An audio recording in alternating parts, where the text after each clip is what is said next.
The following podcast is a presentation of Project Entertainment Network. Good morning, critics, and welcome to the 15th episode of the Recreational Critics Podcast of the Project Entertainment Network, where we review streaming service films for unqualified opinions. I'm your host, Jason, with my co-host, James. And this week we're going over the movie Lovebirds, starring Kumail, Nanjiani, and Issa Rae. Before we do, me and James are going to banter about nonsense. If you'd like to skip ahead, there will be timestamps in the description below. Right now, we're going to do a weekly recap. I did a lot this week. Did you? Yeah. I switched over from Sprint to Verizon. Congratulations. So now I'm an official sponsor of Verizon. Good. But they don't know it, but one day they will. You are officially sponsoring them. Whether or not you are an official sponsor. Right, exactly. I'm sponsoring them because their service is so much better than Sprint, especially out here in the sticks. Yeah. And I switched from iPhone to Google Pixel, which means I just lost a lot of viewers because a lot of our viewers are on Apple podcasts. They're all gone. They said, fuck this guy. I'm out. Apple kind of sucks, and so I've been waiting to get away from them for a while. I think it's just all preference. Right, and I don't like that preference of not having the customize, being able to customize whatever I want on my phone as opposed to Windows and Android phones. So I went with Google because I can store all my passwords on my computer and my phone. I started Android, and I just never felt the urge to change. Right. I forgot what else I did this week, but I did quite a bit. You said you were super busy. I was. I worked. I did too. And so I'm going back to work full time now. So it looks like coronavirus is gone. Womp, womp, womp. It's really not gone, but people are pretending it's gone. It's kind of gone. Like the new cases have started dropping off. I think it's the summer. But if you go on the news, the scare. It's not fake news, fucking I'm not saying that, but all day it's like, hey man, new cases are rising up. Yes, they are in some places, but around here, they seem to be tapering down. Yeah, it's not so bad. We're gonna get the fake news, the summer slump, which is good because I don't want to be restricted to my house again for the summer. True, because I like the summer. I get pretty dark in the summer, so yeah, I'm doing pretty well. Yeah. Oh my god. I just showed him my farmer's tan. Yeah, you actually still look white, but now you look like even less white compared to your other white, which is the higher part of your arm. Milk white. Exactly. Yeah. What did you do? I worked. I really didn't watch a whole lot of TV. Mm-hmm. I did start watching Madam Secretary. So my mother loves it. My mom's going to listen to this. It's not like it's a hip show or anything like that, but I started watching it because I was just like, I might as well. So my mother listens to this show every week. And she's going to be listening to this right now and be like, this is awesome because I love Madam Secretary. And now she won't stop talking about it. She's going to bring it up to me this week. Good. And I hope you know that. It's a pretty good show. I know it is. I've watched it with her. Tim Daly's her husband. Yeah. He plays the voice of Superman and everything. And I was like, I love Tim Daly, so I'll keep watching it for that alone. So it was like the third episode. And I saw Tia Leone and him kiss. Mm-hmm. And I was like, that was not a movie kiss. That was like... We're a couple kiss. And then so I had to look it up, and they're actually a couple in real life? Yeah. I didn't know that. Yeah. Oh, that's pretty neat. I was about to watch a movie of hers the other day with Jim Carrey, the Fun of Dick and Jane. Yeah. I saw that shortly after it came out. Yeah. I've never seen it, and it looks kind of fun. 10 years ago. Yeah, it's been a while. Like 2006 was when it came out or some shit like that. They're like robbers, I guess. Yeah, like they go bankrupt. Yeah, and they're terrible at robbing stuff. Yeah. So I watched the trailer. It looks kind of fun. And I like Jim Carrey in some things, especially early Jim Carrey, like early 2000s Jim Carrey. It's just hit or miss. But yeah, he's like Adam Sandler. Very hit or miss kind of guy. Been a lot of missing for a long time with Adam Sandler. Yeah, because all his stuff now is Netflix. But he's coming back with the hits. Uncut Gems is really good.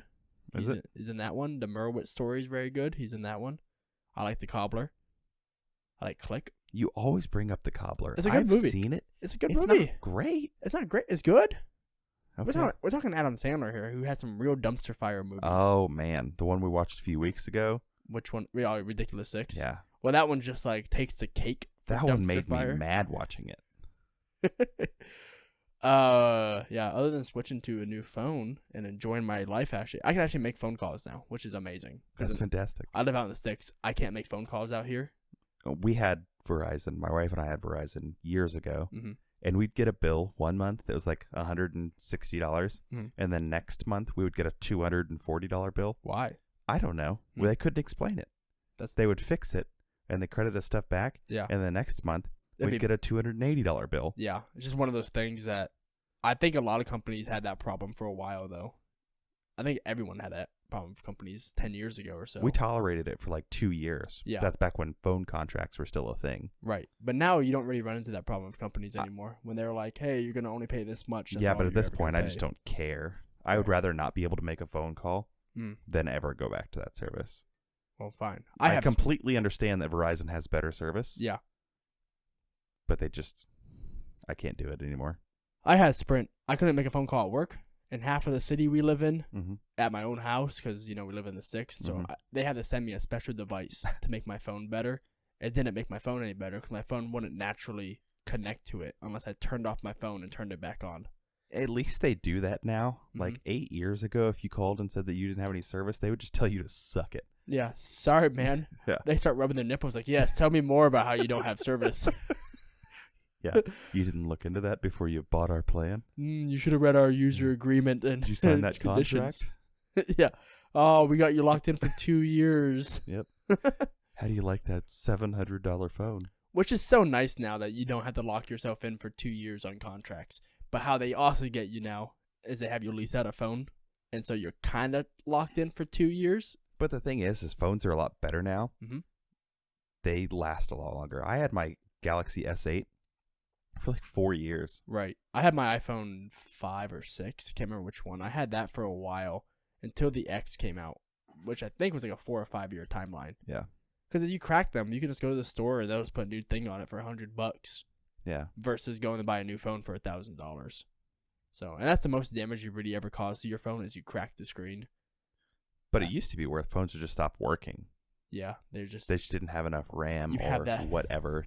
You have like the black screen because the LED went out on the screen, and you just got used to it. You're like, yeah, I know someone's calling me, so let me just hit answer. My problem was always processing power. It wasn't display. I had issues with having a phone for so long, or maybe dropping it for so long. Whatever it is, the LED just went out on the screen, and so it's just a gray screen, but it still made ringtones, and so you knew people were calling me or texting me or whatever the process was. But if you had a Nokia, that shit was good to go for a while. Yes. You could build a nuclear bunker with Nokia 5300s. You really could.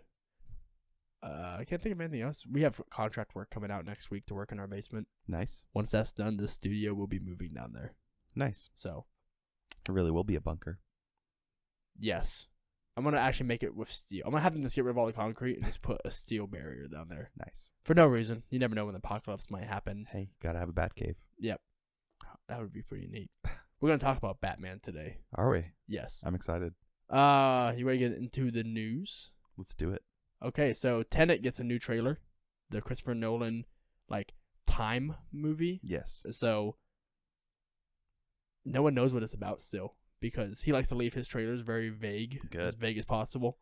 So it gets a new trailer, and it will be going to theaters, which is fantastic, because they think it's going to reopen the movie theaters and get the industry booming again. Mm-hmm. And there's no other better person to do that with than a Christopher Nolan movie. Yeah. Because he brings in the audiences every time.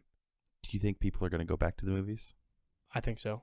But I think this is definitely going to change the way movies are viewed for at least 6 months, maybe? Yeah. Maybe to a year, depending on if coronavirus makes a resurgence or whatever the case may be. You think it's going to break any records because of? No. Yeah. It won't break records. It'll be impossible for it to break records, only because they can't jam-pack a stadium anymore. Gotcha. I say stadium, auditorium with it. That's a good point. Yeah. Whereas, you go to a Marvel movie, me and my dad went to the first Avengers movies together. And we sat in line because, that's how it was. We got there, I think, an hour and a half early. Mm-hmm. And the line wrapped around the entire theater, down every single hallway on the IMAX. You know which one I'm talking about. Yep. And we got in there, and there were people sitting on the floor next to us because they overbooked the seats, and they were like, "Oh, come in and find a seat wherever you can." And people are sitting on the floor in the aisles and stuff like that. That's nuts. Yep. That's how you pack a theater. Tina and I went to see that one in theaters as well. But I remember going to see Guardians of the Galaxy and there being a crazy line. Yeah. Ant-Man had a crazy line when I went and seen Ant-Man. Joke was on them. But it's not even that bad of a movie. It's No, just fine. the worst for those one of the worst for those movies. And we're going to get into that later Are you? on our movies you watched. Thursday Quickie. Oh. About how movies can still be good, but be bad for their franchise. Yes. So this week we're actually going to do Quantum. Yes. So, Quantum of Solace. But yeah, we went and saw this Avengers movie. You know, that jam-packed the theater. Mm-hmm. You won't be seeing that anymore because jam-packing it will be at a most a third of the auditorium's capacity. For a little while. And then you don't know how the rules are going to go. They're going to allow couples to sit together, you know? Like one of those things like, oh, you guys are a couple. You guys can sit together. Or you're a family. You can sit together. But no one can sit within 6 feet of you that don't know you. And shit like that. So it's definitely going to change the way that's run for a while. But I'm excited to see it. I'm excited for all Christopher Nolan movies. You know, Dunkirk, Inception, all that shit. So. I am as well. Huh? I am as well. Right. So Tenet would be good. Concept art for Jurassic World 3. Dominion shows even more hybrid dinos. Just what we wanted. They don't learn their lessons. I just don't know. Jurassic Park 1 was good. Of course. Jurassic Park 2 was all right. Because, you know, dino. All right's being nice. Right. It went to New York, you know. The CGI was really, really bad on it. Because they went away from practical effects. And so that's what really took away from a lot of it. And Julianne Moore wasn't that good in that movie at all. Jurassic Park 3. I thought it was good. Kind of felt like it was coming back because you get Sam Neill back as Dr. Grant. You get away from the whole Alan part of the movie. I love that part. Just because it's so different, right? You don't see that coming at all. And then it's never explained again. Like, why did he have a dream of a velociraptor going, Alan? I love it. Because he doesn't even have PTSD to the dinosaurs. That's what you kind of felt like it was going to be at first, like PTSD. Yeah, they didn't talk about it very much. Right. I feel like they could have. Honestly, that probably would have been that could have driven that one to a much higher level movie. A level of storytelling and character development. If you rather than talk about the dinosaurs, just talk about Sam Neill. Yeah, like make it focused on him. And it wasn't. It was focused on William H. Macy finding his son. Yeah. But they put in a dino hybrid in that movie, right? That weird, big, tall one. That one wasn't a hybrid though. That was just a different era. Is that what it was? Yeah. They moved. Okay, but it's just a different villain dinosaur. Right, but people didn't give a shit for that dinosaur. No, it's not a T-Rex, man. Right. So then Jurassic World 1 comes back. Everything's hunky dory. You know, that really brought the franchise back again. The second one, they went dino hybrids because they had that weird. Jurassic World 1 had hybrid as well. It had Indominus Rex. That's right, it did. Which was just a serial killer dinosaur. Which I didn't like that dinosaur either, though. No. I didn't like. I don't like the hybrid dino thing. Like, I'm interested in just dinosaurs. Yes. Just show me fucking dinosaurs. And this one, they're taking over the world. Show me that. That's what I want to see. But Sam Neill said they're going to start filming in July. So Sam Neill's back. Okay. Dr. Grant's back. So if that must be the trend now. Every third movie, Sam Neill makes a resurgence in the franchise. All right. I don't know what capacity he'll be back. Maybe like he's at home or whatever and dinosaurs are on his fucking yard and he's like, oh, fuck. Here we go again. It'll probably be like what's his face when he was just making a testimony for Congress. I hope Jeff not. Goldblum. Because I was actually pretty upset about that. Because they were like, oh, Jeff Goldblum's back in this movie and the trailers make it sound like he's going to be in it. And he's just at Congress testifying. And I was like, what a fucking... And he wasn't even eccentric anymore. No, he's just a normal guy. Yeah. It wasn't his role in Independence Day or his role in... what was it? Guardians of the Galaxy? No, it wasn't. Thor.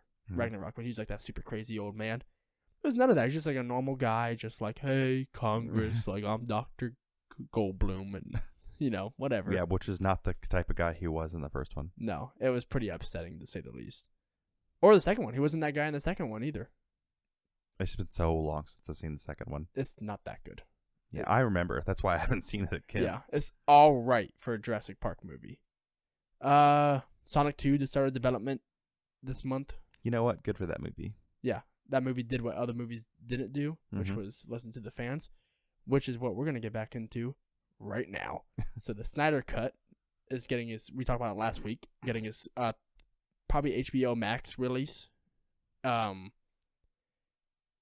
they listen to the fans. So apparently it was the #1 tweeted thing out of all Warner Brothers properties for the last 4 years. As simple as just like release a Synder Cut or release a Synder Cut or else kind of thing, you know, and people are like, all we want to see is a Synder Cut. So, you know, that's getting development. What do you think people are going to say if it's not good either? They'll probably just do what they did for Sonic. Sonic was good, for a kids' video game movie. Yeah. But I think people are just gonna be happy the fact that they listened to them and got what they wanted. There's some theories out there that he's gonna intentionally leave it off on a cliffhanger. That way they have to make him a second one. Because he wanted 2 movies. Please no. Well, guess who's returning as Superman? I know. Henry Cavill. He's in talks. Right. He said this week that he's more than likely coming back to be Superman in future developments. So probably Man of Steel 2, which the Man of Steel movie wasn't bad. 80% of it was fantastic. Yeah. What did you not like? The end. Just like in Wonder Woman. Oh, okay. Just terrible ending. Yeah. Yep. And I hated his dad. Kevin Conroy dad or Space Kevin dad? Costner? Kevin Costner. That's what I meant. Yeah. Kevin Conroy is the voice of Batman. Space dad or farm dad? Farm dad. Okay. You didn't like farm dad? No. Yeah. Why didn't you like that Robin Hood dad compared to the other Robin Hood dad? Maybe Henry Cavill should play Robin Hood. You could. That would really complete the triangle. Passed down from father to son. I don't know. His gay dad taught him how to be Robin Hood. You're much, better at the lore and things like that. It's just Kevin Costner didn't feel like Superman's dad. No, he didn't. He felt like a good dad, like a good farm dad, and you could tell that he loved his son kind of thing. But the whole, not ever show your powers thing isn't really what, I can't think, Henry Kent. I think that's his name. Clark Kent. I think it's Henry. But that's one of the things that he doesn't ever do. He's like, oh, don't be normal, please. We don't want to lose our son kind of thing. But he doesn't ever, to that level. That kid was drowning, and he's like, you probably should just left him there. Yeah. He wasn't teaching him to be the upright, moral, always do the right thing person that was his job. Right. His job is to make Superman non-corruptible. Which, kind of made sense because he snaps his first villain's head. Yeah. In the neck. And, and maybe if he was trained, taught not to do that as a kid, he probably wouldn't have. But then again, it was gritty. Zack Snyder's just gritty, so he does things his own gritty way. It's Jonathan Kent, by the way, not Henry Kent. But he doesn't ever die. He just didn't teach him the right lessons. Right. And Jonathan Kent never dies when Superman's a young man. Because that would set Superman on the path of anger and the dark side, Anakin style, There's just certain things that are so important to a character, I don't think you can deviate. Okay. I can buy that. But I'm excited to see Henry Cavill come back. I like Henry Cavill a lot. I do as well. So, did you know they had a watch party for Man of Steel? Like an online watch party that Zack Snyder and Henry Cavill was there and stuff like that. Really? Yeah. I knew that Zack Snyder had been doing a couple watch parties. But right. So, he did one for Man of Steel, and that's when he announced the Snyder Cut was officially in works. So, and Henry Cavill was there, guns out, suns out. Suns out, guns out. That dude is a monster. Yeah. Oh, yeah. He's... Well, you hear the story about Witcher, right? They had to remake his uniform 4 times. Because he kept getting bigger? Well, because it was pure real leather. And because he was so big, it would just stretch and deteriorate the leather so much. They had to remake his shoulder pads and stuff like that and his chest plate. Otherwise, they're just stretched out. That's insane. Did you hear about how he quoted the comics so he could keep his hairy chest as For Superman? Really? Yeah. Neat. He's like, no. Superman has a hairy chest. I'm not shaving shit. Catch me outside. Would he have to laze off his own chest hair? I would say so. But then again, remember the Superman 4 movie, Mm-hmm. Quest for Peace? His hair was indestructible, and it was Mhm. holding up a ball that said, 1,000 kilograms or some shit Some crazy amount of weight. 1,000,000 pounds or whatever. Yes. It's just like a ball, the size of a baseball or Yeah. something. And his hair was holding it up. Well, Lex Luthor only used a pair of scissors Mm-hmm. to cut it. It wasn't like he used kryptonite or anything. He just... So maybe scissors? It's very vague on what's invincible on him and what's not, because haircuts would be kind of a pain in the ass. Yeah. Does his hair never grow? That's a good point. Yeah. It's one of those things. Maybe he can tell his body hey, cut the hair. Shriek. Edge of Tomorrow 2 is going to start filming soon. I hope it's as good as the first one. You know where they're filming it? In space. They're actually filming it in space on the ISS. So Tom Cruise is officially getting ready for space filming. So he's getting used to zero gravity, using the bathroom, and simple things like that. I guess there was a movie. I can't remember the name of it now. Space movie. No, that's not going to be it. Movie filmed in space. Something about like apogee or something like that. It's something weird, but they tried to do that before, and I think they had to give up, and it flopped because it was too difficult to film movies in space. Audio is a very hard thing to capture in space. Even on the ISS, the audio is all kinds of distorted and stuff like that. So they got the original director back, and he said he's been working with NASA to figure a lot of this shit out and get ready for it. But just do it in post. What, all the audio? Yeah, you could do that. Other movies, do the audio so you can sync it up fine. Yeah. But then just... It's hard to do. It just is. I understand. We spend $200 million on movies now. That's true. Fuck it. That's true. But yeah, NASA has been working with him a lot on it. So they had the original director back. What's his name? I forget already. Doug something. I just saw it. Let me find it again. Blah, blah, blah, blah, blah, blah, blah, blah. Who cares? His name's Doug something. But he's working with them on that. I'm going to feel bad not getting this guy's right name right. I see you reaching for your phone. You stop. Well, Doug Lehman. Doug what? Doug Lehman. Huh.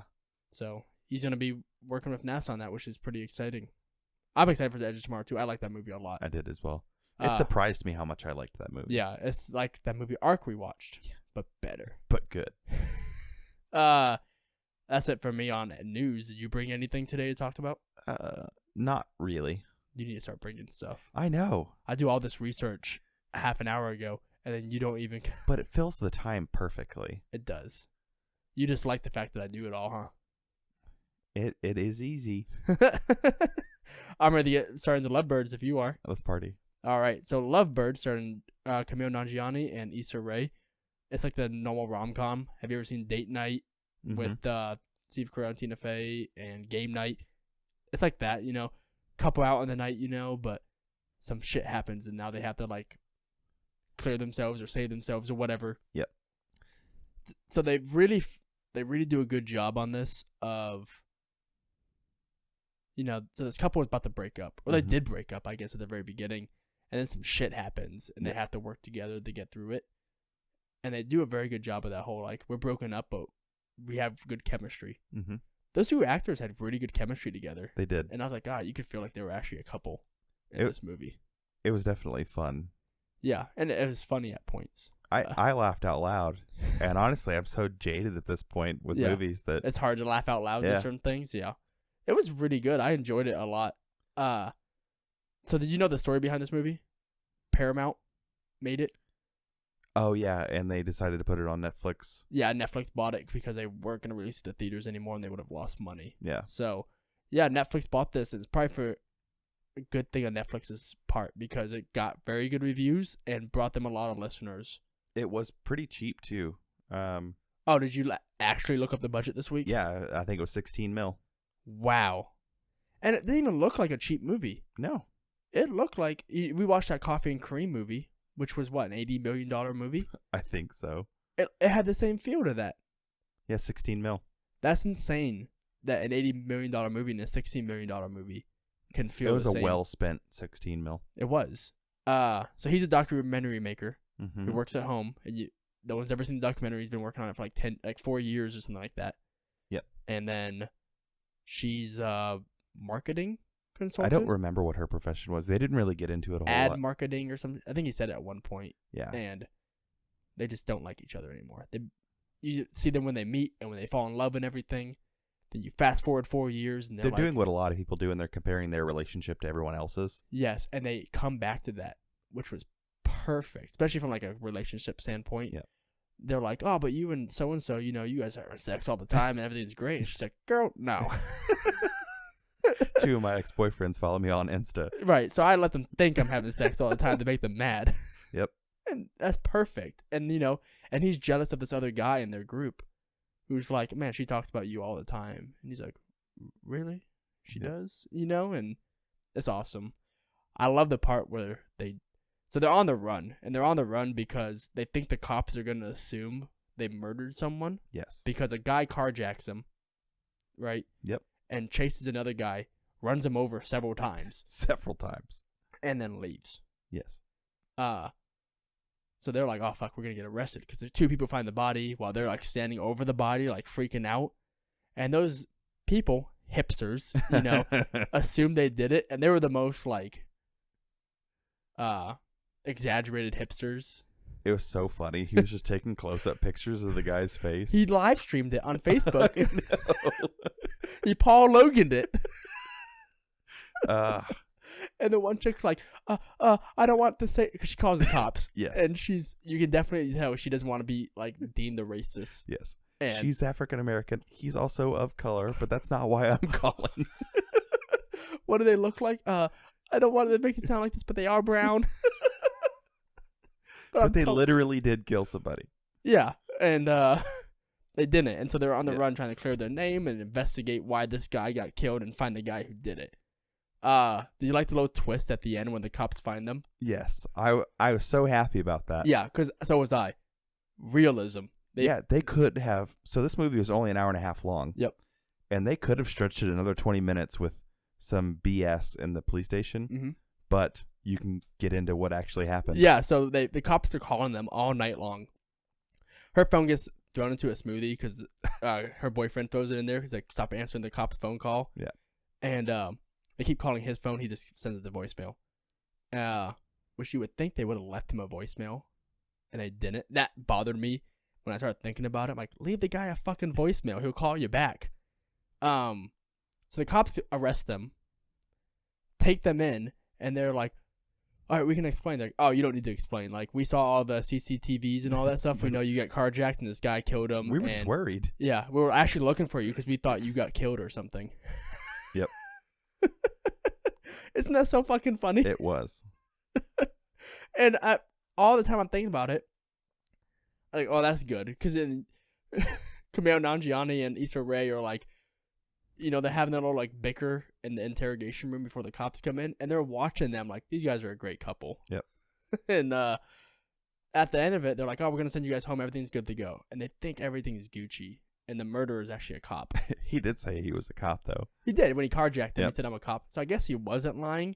But at the same time, he was a murderer. Yes. And the reason he was a murderer is because he was working for, like, essentially the Illuminati of whatever city they live in. What city was it again? The orgy is New Orleans. New Orleans, that's right. Yeah, it's the orgy Illuminati. Right. So we're going to get into comic books here. So Batman has a thing called the Court of Owls, which are essentially the same thing, the people that got his parents killed.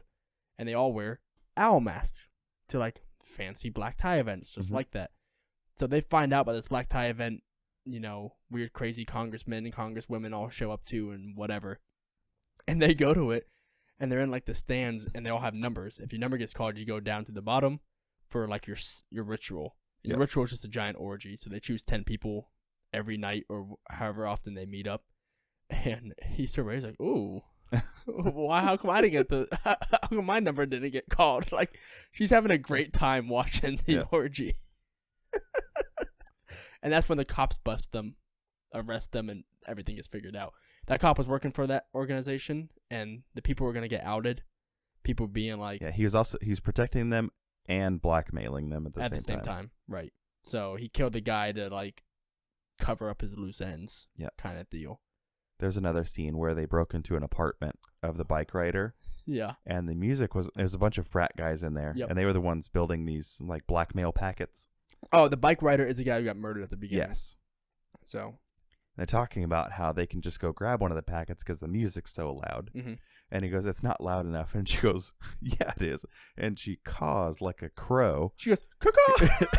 And it was so loud and it caught me off guard. That's the part where I just lost it. I was laughing so hard. Well, because she's so funny in this. I love when when on the run, they change into clothes at, like, a Dollar Tree or some store like that.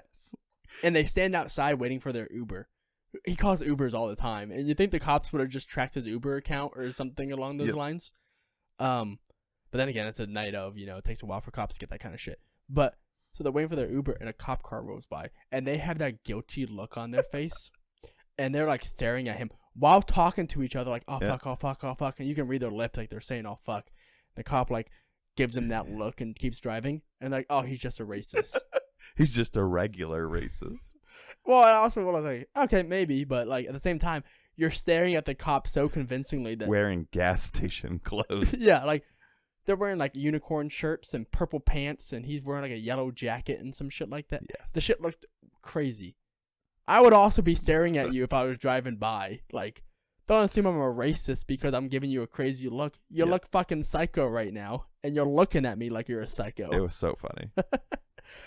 And it's stuff like that that's so good. And then they have their moments when they get back together, and they realize, like, oh, we actually are a good couple and we're perfect for each other. And that stuff all worked. The whole movie worked for me. I don't think there was a moment I was like, this movie's fucking slow and stupid. No, I thought it was going to be a pain because a lot of the movies we were watching lately have been. Right. This is actually it was nice to. A nice little, like, I can watch this rom-com and I would definitely recommend it to my friends. Yep. Friends and family, go watch that movie. It's so good. And Kumail Nanjiani is going to be in the next Marvel movie, Eternals, or one of the next Marvel movies. And he got super jacked and ripped for this. And I think we talked about this in a prior episode. But there was a point where he takes off his shirt in this, and they don't show his body. There's a lot of crafty, like, angles and things like that. And they can't. We talked about this before the show. They can't show his body because he looks too good to be doesn't fit the part. Right. He looks too good to be a documentary maker. What was he working on again? It was something like, I can't remember. I don't now. remember. Yeah, he does very random documentaries, and then whatever one he was working on, it doesn't fit the guy in his apartment all day working to be the same guy that so goes they out only to show the him gym. from like the collarbone up. Right, but even from the collarbone up, his traps were fucking huge. Yeah. Like, you're not hiding anything from me. That guy's jacked. And then when he gets into a tux later, I was like, guy looks good. He could be an Indian Bond. Yep. For all I care. He could pass me off as a Middle Eastern Bond. It looks good. He was good in this. Issa Rae was very good in this. And then I love the part where he gets shit kicked by a horse. Yes. So he gets mistaken as guy blackmailing the Congress people, and they go to torture them, and they're like, you get option A or option B. Option B is behind a door. Yes, or option behind this barn door. Or option A is I take this boiling hot bacon grease and I pour it on your face. And he's like, definitely option B. And so it's just a horse who he thinks is just gonna shit on him, ridiculous Six style. Yep. And it's not. It shit kicks him in the chest. Yes. And he's like, take option A to his girlfriend. And I'm like, first off, no, I'd rather get shit kicked in the chest than have boiling grease poured on my face. Yes. That is so much more worse. But then Issa Rae's like, no, this is fine because like scars are kind of hot. Not those kind of scars. Yeah. And the pain, like, he got shit kicked. He's like out of breath for a while, but you be fine. Like a burn, you won't be fine. Like you gotta go to the hospital for that. You gotta wrap your face for a while. It's not gonna be a fun hospital trip. No, it's not. But like shit kicked in the chest, you might get some morphine or some kind of painkiller. But you're either gonna die or you're just gonna have a lot of broken ribs. Right, you'll be fine. Give it like 6 weeks. Roll the dice. Yeah, right, and no one will ever be able to tell. Whereas, you're a burn victim. Yeah, you get maimed. Yeah, God, you don't like Darth Vader under the mask. No one wants that. That was a lot of bacon grease. I don't know how much bacon she fried up. But Yeah, it definitely wasn't the 6 pieces. no, it had to be like 3 packs. I know. It's like just deep frying bacon over here. Or it was cooking in the background. You didn't even realize it. Yeah, but she had an entire pan full of grease. Yep. It was pretty good. I liked the movie a lot. And then I'm going to give it 7 out of 10. I'm going to go, I can do 7. Yeah. I like it a lot. I recommend it to people. That was pretty quick for us. We only gave this about like a 12-minute review. But it's a short movie. It's a comedy. You've all seen the comedies before. And it was just good. Yeah, it's just a good comedy. Not much It shitting didn't on it. break any new ground, but it was good. Yeah. The only thing worth shitting on it about is the fucking, the cop part. The cops could have just left them a fucking voicemail. Yeah. That's all it took. That's it. So stupid. Like, oh, what the guy looked like? I don't know. He had a mustache. There's always those scenes in a movie where you're like, you know how you could fix this? A simple conversation. Always. All the time. So if this happened to me Mhm. and I decided that I didn't want to talk to the cops immediately, I would drive to a lawyer and I would say, hey, here's what happened. Help me fix this. Yeah. Because lawyers will do that for you. Even if you murder the guy, Oh, yeah. they'll do what you want them to do. Yeah. Because one, they're charging you You an should always outrageous call price. a lawyer. Always. Always. That is one of your mottos, isn't it? Yes. Like, always talk to a lawyer. Yes. Yeah, it's a lot better than going to jail I for would a like night. to invoke my right to remain silent. The first call I would like to make is to my lawyer. Yep. And then shut the fuck up. Tom Segura has a skit about The first 48. the first 48. Yep. You love this skit, don't I you? do. And he's like, I've watched all 300 episodes of the first 48. And he talks about how it's always black people It's getting... like twice people have asked for a lawyer. Yeah. And both times the cops, Deshaun's like, can I get a lawyer? And the cops go, fuck! all crimes against Tayshaun have been dropped. And people start like groaning in the crowd. And he's like, oh, come on. You all know what this show's Or about. Jim, pick a name. He's like, there's only like a few times been any white guys on there named Trevor. Yeah, Tanner. We're going to Tanner's house for pancakes. Skylar's having a party. Yeah. Watch that skit. It's amazing. Oh, yeah. Tom Segura is just one of the funniest dudes. Yeah, we saw him basically in, I don't know, pretty close to an arena. Yeah, we went to a theater Yeah. and saw him. And Packed house. it was packed. And my abs hurt Yes. for days. It wasn't even my favorite special that he's ever done, Mhm. but I laughed so hard I thought I was going to throw up. Right. He was so good. So speaking of comedy, we're actually going to go into the movies we watched this week. So I'm going to go ahead and write that down right here. Okay. So I watched a lot of Dave Chappelle shit Mhm. this week. And I watched a thing on Joe Rogan about Dave Chappelle that came out just a couple days ago. Oh? So he was interviewing Kevin Hart and they're talking about comedians and just how Dave Chappelle is the best comedian to ever do stand-up. Probably. Yeah. And they talk about like his departure and his arrival and how no other comedian could ever pull that off. Mm-hmm. But it cracks me up because I started thinking about it. Who is my list of top like 5 comedians? And Dave Chappelle is probably up there, 1 or 2. Because whenever I listen to him, I always fucking like grab my gut laughing. Mm-hmm. Or it's Tom Segura, Richard Pryor, or Bill Burr. Those are my guys. Patton Oswalt is up there for me. Yeah, I know. I've heard your Patton Oswalt stories before. And I got in trouble when I worked at the post office because of Patton Oswalt. Tell the story. Okay. So I worked at a remote encoding center when those were still all across the country. Right. You're talking to normal people who don't know what the fuck that is. Okay. So whenever you write a letter and Mhm. you use your crappy handwriting to Yep. write the address on Okay. it, the computer can't always read it. Yep. Or at least in 2012 technology, it couldn't. Yeah. So there was a bunch of people like me who were making pretty good money for a 20-year-old guy or whatever I was. Right. And we would read the mail, encode it, and Just- get it sent off. Yeah. So if you turn your letter around, if there's an orange barcode at the bottom, it has been through an encoding center. Oh, so that means that should tell me my mail, or whoever sent me this mail, Uh-huh. they suck at writing. Yes. I should let them know. Yes. Okay. But as technology's gotten better, they shut down a bunch of them. Gotcha. And yeah. So inside these buildings, there were hundreds of people just quietly with their headphones in, keying away on mail. Yep. Well, if you're listening to music all day, eventually music just doesn't do it for you anymore. Right. Like 8 hours of... And that's what podcasts do for me. Well, this is before podcasts were really... Big. Yes. Yeah. So you're talking like MP3s, like whatever you downloaded and put on your MP3 Yeah, player. little USB things you plug into your computer. Yes, exactly. Well, I started listening to stand-up comedy. Yep. Because I enjoy that. And Patton Oswalt had a special that was out at the time, and he's talking about the Chipmunks and their Christmas album. Okay. And how he used to slow it down as a kid. Yeah. And basically made all the Chipmunks sound normal. And the owner, what was his name? Steve Allen. Allen. Something like that. I'll look it up. Go ahead. Okay. The guy, the normal guy, would sound like a demon from hell. And just listen to that bit. You can YouTube it. But I started cackling. I couldn't stop. I was laughing so hard I was shaking an entire row of desks. And my supervisor, who I had never met up to that point, came over and had a conversation with me. And then, I don't know, maybe 10 minutes later, I started doing it again.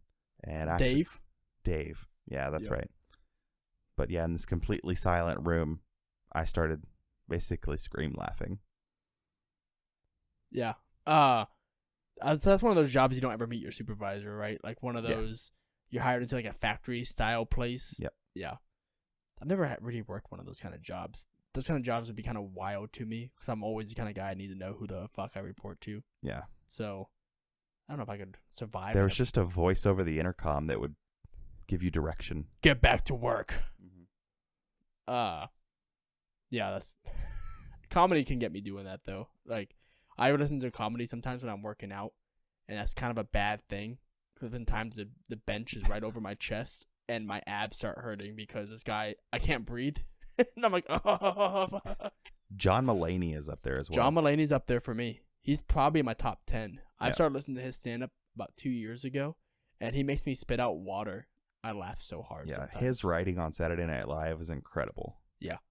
But Dave Chappelle just every single time. Yes. So me and Naomi were driving somewhere last night, and we put on some Dave Chappelle, like, best skits, you know? Mm-hmm. There's just some stuff. It just, it makes me just want to pee my pants laughing. His skits were the funniest things I've ever seen, even to this day. Yeah, and it's only 2 seasons. Yeah. You got Key and Peele, who did, I think, 4 or 5 years of it, and they don't even top the stuff that he did in 2 years. No, there's not a single skit that I think beats any of Dave Chappelle's skits. Mm-hmm. And what Joe Rogan and Kevin Hart talked about was how comedians are under a lot of pressure and scrutiny nowadays for shit they say. You know, they're never held to that standard of we're comedians, we're going to tell jokes that we don't actually believe in or mean.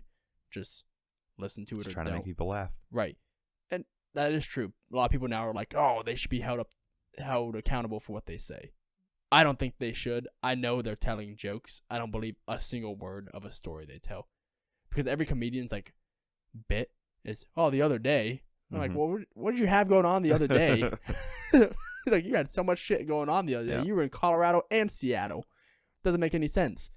But that Dave Chappelle was that kind of guy who just went like, people try to censor his show and censor this, and he just went, nah, fuck you guys, I'm out. And he left, and people still like sold out to his shows, and he was way funnier than anybody else. They're saying that he took a stand for comedy, where other comedians, you know, bent over and apologized. Yep. When Kevin Hart had that when he had his Oscars, he was gonna host, and they came down and they were like, "Oh, we found a tweet from 12 years ago you made. You can't host the Oscars anymore." He apologized. That's right around the same time as James Gunn's deal. Yep, exactly the same time because people were just going through comedians' old Twitter accounts. Yeah, and you have Dave Chappelle who straight up will be like, "I ain't fucking apologizing. You either like it or you don't." Times change, and things that were okay in quotation marks, right? You know, once upon a time aren't okay now, and I think that that's fine. Mm-hmm. But I don't know. I don't really hold people accountable for what they said 20 years ago. Because you don't know how that guy feels 20 years now, you know, in the future. So, same time, comedians tell jokes. Yeah. Comedians are one of the few careers that I think that get a pass. Yeah. On a lot of that stuff. And they do, because they're just telling a joke. They don't actually mean what they say. I don't remember who it was, and it may have even been Kevin Hart, because I watched a little bit of that interview as well. Yeah. They're just, like, setting out to, like, make you laugh. At no point in the joke writing process are they like, oh, I gotta work this. My little political jab in there. So he talks about him and Chris Rock are like working on comedy bits together. Mm-hmm. And they write all their stuff down. They're ready to go. And Dave Chappelle walks in. And he goes up there for like an hour and does his bit. And they said like 40 minutes in, they ripped up their papers. Because they were like, this guy's way too fucking funny. Yep. Yeah. I want to meet Dave Chappelle. If I was to meet any comedian. I've met Kevin Hart. He came to Wichita. God damn, that was like 10 years ago now or so. Are you taller than he is? No, I think we're about the same height. I think, but I was also in high school still, so I wasn't quite at my full power of 5'6". But it's not even my final form. So yeah, my final form. We got to meet him. Yeah. At the front of the arena, which I thought was the neatest thing ever. I met him. I've never met any other comedians though, and if I was to meet any of them, it would definitely be Dave Chappelle. Tina and I used to go to the comedy club here all the time. The Looney Bin. Yeah. Yeah. And then when they moved to their new location downtown. Oh, they're downtown? I thought They they were did that gone. like 6 years ago. Oh, 7 see, years. I just thought they left. Hell, it may have even been longer than that. Right. But we used to go all the time. Yeah. You probably get a few comedians that go through there just to get up there, knock some lines off or whatever if they're rolling through town or whatever the case may be. What did you watch this week? A lot of that show that I was talking to you about, Madam Secretary. I watched the entire first season. Oh my God. Yeah. I'd do that. Jeez, man. I'm sorry. You're like my mother. My mother will sit down and start watching a show, and she'd be like, "Hey, Jay, I finished all 22 seasons of so-and-so." Oh, it's been a week. It's easy when shows are like 30 minutes, but when they're That's an true. entire hour, like Madam Secretary is, Yeah. it takes quite a while. We talked about that today, too, was that I can commit to an hour-and-a-half movie just fine, but I can't commit to a TV show I don't like. So if there's a TV show I don't like the first 20, 30 minutes of it, I'll turn that shit off. Speaking of that, Yeah. I watched the first 10 minutes of Space Force, Mm-hmm. and I was so bored I turned it off. Is it that bad, though? It is. I want to give it like an episode. I want to at More least... power to you. It's only like 36 minutes long, I think. Okay. I'll do that then. Because Let me know. people say it's good. Let me know. Okay. I'll give it a good old college try. I feel like Steve Carell has earned it. Right. Yeah, he's a stand-up comedian and actor, who Yeah. has proven I really himself. didn't enjoy anything Steve Carell did before The Office, but I obviously love The Office. You didn't like 40-Year-Old Virgin and stuff like that? No, it's not my style of humor. Okay. That's fair. It's the dumb humor I like Dinner for Schmucks. I like that kind of stuff. Yeah. But maybe I'll finish the episode. I don't know. Okay. What else did you watch? That's it. I worked. That's it. Yeah. Oof. I also worked. I'm going back to a full-time schedule with more hours. Yep. Come Monday, so that looks like a lot of fun. So I watched Lovebirds, as we know. I watched Doom Annihilation. So it's another Doom movie, and it came out last year, and I was like, oh, I'll give this one a shot. Terrible. Terrible. It's like when I watch the Mortal Kombat movies again. Yeah, it's terrible from start to finish, and it's just aliens. It's just aliens without Sigourney Weaver, and not as good. So, another thing I watched is called Time Trap. I think I watched that one last night. Time Trap. It has a great premise. Okay. I wish somebody else would pick up this movie and make it better. So, here's the plot of this movie in a nutshell. All right. There's a cave, right? I'm And listening. when you're in the cave, time moves differently. And by time moves differently is that they start to find out. So like this group of people go into the cave, and one guy leaves the cave eventually. Okay. And when he leaves the cave, he's only been in there for like, I say eventually, he's only in there in his time for like 2 minutes. Mm-hmm. And he left his van outside and everything is covered in like vines. And you're like, okay, pretty wild. So he goes back into the cave, and the other group is still there, Mm-hmm. Well, at the entrance of the cave, the light is like shifting back and forth like real quick. And you're like, what the fuck's going on? This is when you're in the cave. Mm-hmm. Well, they find out from looking at the lights going, they thought it was the sun. So they thought every second in the cave was a day. It's actually a year, because they realized it's the solstice. It's switching paths. And they're like, holy fuck, we've been in here for a few hours at that point. So a few hours became years. Well, in that cave, there's cavemen, there's conquistadors, there's all kinds of different people throughout time in there, because they've all been there for, to them, has been maybe a day or two or a couple weeks or whatever, but it's been hundreds and hundreds of years. It's a fountain of youth. So in there's a fountain of youth, and as you get more layers in the cave, time moves slower. So like as you're in like one layer of the cave, you can see the other layer, and they're like moving like supersonic slow. But, for them it's been like a year. Mm-hmm. Great premise. But it's basically like a Disney Channel show. Is how it plays out. Gotcha. So it's terrible. I forgot about a movie that I watched. Okay. I watched Transformers 3 again. Dark Side of the Moon. Yeah. That one is just really, really bad. Yeah. But it's better than the second one. Yes. And you want to hear why I think it's better than the second one? Because it's 4 minutes longer, but it doesn't feel like it's longer. And that's the only reason why it's any better to me. But if you had my entire family at gunpoint, which first off, you know me, I have a big family. Yeah. I would never watch that movie. Yeah, Sorry, fam. it's not a complete train wreck. We've watched plenty of worse movies, Yeah. but it's still I hate it. unfortunate. Yeah. Well, I just hate it because they shit on my childhood. Yeah. Something I love. They just went like, hey, we're not even going to make a decent movie. For 4 movies in a row. 5 movies in a row?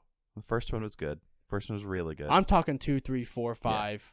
Whatever, however many they've made after Yeah. the first one. Yep. Yeah. First one was good. Everything else has been pretty mediocre to bad. Pretty dumpster trash. But I recommend you go watch Time Trap. It's on Netflix. Okay. Just watch it for the premise, because it's very interesting, Okay. And it's the fountain of youth. It's a search for the fountain of youth in some random place. But to me, it's neat. You see all kind of stuff. They get out of the cave again at one point, and the world's like gone to shit. Like giant dust, like interstellar style dust storms. And they go back in. That's when they realize like years Gotcha. had passed for them and shit like that. But watch that movie. Interesting. I got nothing else for this week. I don't either. Thank you everyone for watching our 15th episode on Lovebirds. If you could show support, we do have a listener support part at the bottom in the description. We have a Patreon site. We have a YouTube, a Twitter, a Facebook, a Gmail. What else do we got? I think that's it. Yep, we got all that. So if you want to reach us, all those links will be down in the description. Our show is at Rec Critics Pod. If you want to reach me, I'm on Twitter at jpaul_94. You still have not made it to Twitter yet, have you? No, I haven't. I asked you to last week. I'm sorry. Takes 5 seconds. I know. I'm be sure to reach the show if you have any questions, comments, concerns. Leave us a like, follow, sub, all that good stuff. And can't wait to see you guys next week. Have a good one, everybody. This has been a presentation of the Project Entertainment Network.